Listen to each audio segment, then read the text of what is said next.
باپ کی دعا اور باپ کی بد دعا دونوں کا اثر مختلف ہے۔ دعا کا اثر دنیا بنا دیتا ہے، ماں کی دعا آخرت بناتی ہے، باپ کی دعا دنیا بناتی ہے، بہت غور کیجیے گا، اور باپ کی بد دعا دنیا اجاڑتی ہے۔ دلیل چاہیے؟ صرف دو مثالیں۔ پہلی مثال سورہ بقرہ کا پس منظر۔ سورہ بقرہ میں کیا تھا؟ ایک نوجوان نے باپ کی بڑی خدمت کی، باپ کی نیند کو ڈسٹرب نہیں کیا، خدا نے باپ کے ذریعے سے گائے دلوا دی۔ وہ گائے کیا تھی؟ گھر میں تھی پہلے سے، اب بھی گھر میں ہے۔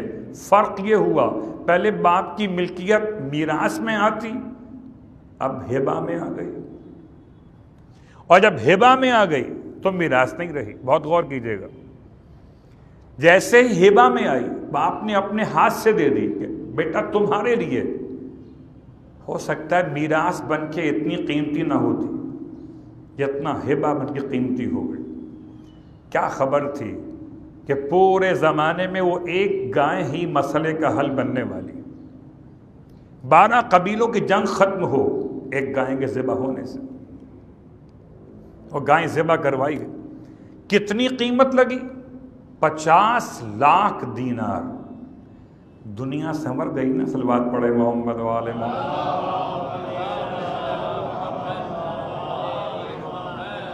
50 لاکھ دینار ایک گائے کی قیمت۔ ایک روایت کے لحاظ سے جتنی اس گائے کی کھال میں اندر گنجائش تھی اسے موتیوں سے بھر کر دینے کی قیمت کا تعین کیا گیا۔ تو دونوں قیمتیں عجیب و غریب کائنات میں، ایک گائے کی۔ باپ کی دعا کا اثر، باپ کی بد دعا کا اثر۔ چلیے اس کی طرف جو ہے مکہ المکرمہ میں، اس کا نام تاریخ نے لاحق بن منذر بیان کیا، بہت کم اس کا نام پڑھا جاتا ہے۔ ایک جوان ہے، اپنے باپ کو دھکا دیا تھا، مال چھین کے، باپ کا مال چھین کر خرچ کر دیا تھا، باپ کا ہاتھ توڑ دیا تھا۔ باپ نے بد دعا کی خانہ کعبہ کا پردہ تھام کر، اور باپ کی بد دعا کا اثر یہ ہوا کہ جسم پر فالج کا اثر ہو گیا۔ اور فالج کے اثر کا مطلب آپ سمجھتے ہیں زندہ لاش، بغیر سہارے کے نہ اٹھ سکتا ہے، نہ بیٹھ سکتا ہے، نہ واش روم جا سکتا ہے۔ باپ کو راضی کیا، رو پیٹ کر 4 سال تک باپ کو منایا، باپ مان گیا۔ اب دعا کرے تو کہاں کرے گا؟ وہیں جہاں بد دعا کی تھی۔ تو چلا اپنے باپ کو لے کر دعا کرانے کے لیے خانہ کعبہ کی طرف، راستے میں باپ کا انتقال ہو گیا، تو سہارا تو ختم ہو گیا۔ بہت غور کیجیے گا، اتفاق سے یہ بات اب واپس پلٹ رہی ہے پہلے جملے کے ساتھ۔ والدین، باپ مر گیا، اب کیا کرے؟ اکیلے مکہ پہنچ گیا، اور مسجد حرام خانہ کعبہ کے پاس پہنچ کر اس نے کعبے کو تھام کے فریاد کی۔ ذی الحجہ کا مہینہ تھا، 8 تاریخ تھی، امام علی ابن ابی طالب علیہ السلام آئے ہوئے تھے۔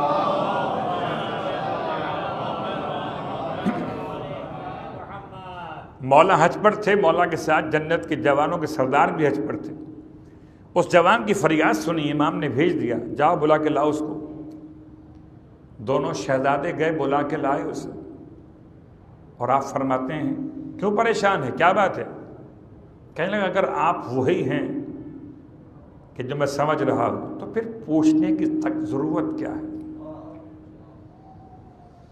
مکتب عشق میں مانگنا عیب ہے۔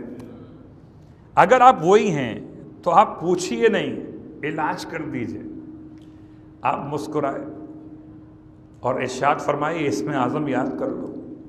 اسم اعظم تعلیم دیا، اس اسم اعظم کو اس نے یاد کیا اور رات میں تلاوت کیا۔ رات کو سویا تھا کہ رسول خدا کو خواب میں دیکھا، اور اللہ کے حبیب فرماتے ہیں بتاؤ کہاں کہاں تمہارا جسم شل ہو چکا ہے۔ یہ بھی سمجھانے کے لیے ہے، وہ بتاتا گیا، آپ ہاتھ پھیرتے گئے۔ ایسا لگا جیسے چھوٹے والد نے اسم اعظم بتایا، بڑا والد ہاتھ پھیرنے پہنچ گیا، یا محمد و یا علی، یا علی و یا محمد، صلوات پڑھے محمد و علی۔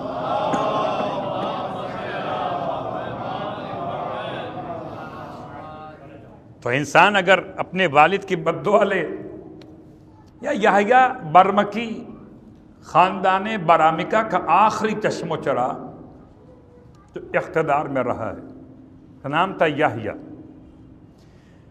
سینے پر داغ نکل آیا برس کا، سفید دھبا، بڑا مشکل کام تھا، کیونکہ وہ آپ کو معلوم ہے کہ حمام الگ ہوتے تھے وہاں کے، تو یہ داغ چھپتا نہیں تھا، بڑا پریشان، اور ایسے میں سب سے علاج کرایا، علاج نہیں ہو رہا، جو سب سے بڑا طبیب حاذق تھا اسے بلایا، اور بلانے کے بعد